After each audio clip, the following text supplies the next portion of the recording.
ছাত্র জনতার আন্দোলনে নিহতদের প্রতি শ্রদ্ধা জানিয়ে বরিশাল শেরে বাংলা মেডিকেল কলেজের ৫৬তম বর্ষপূর্তি সূচনা করা হয়। নিহতদের স্মরণে দোয়া মোনাজাত এবং ১ মিনিট নীরবতা পালন শেষে জাতীয় পতাকা উত্তোলনের মধ্য দিয়ে অনুষ্ঠান শুরু হয়।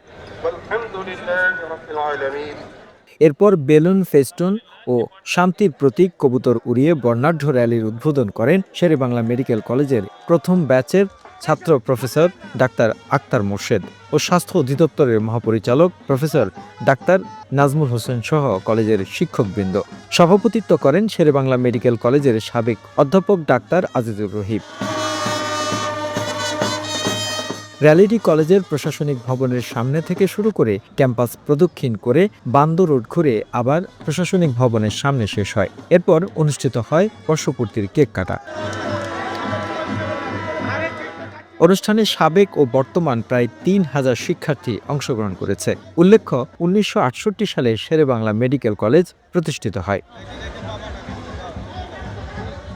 The news Bangladesh desk report.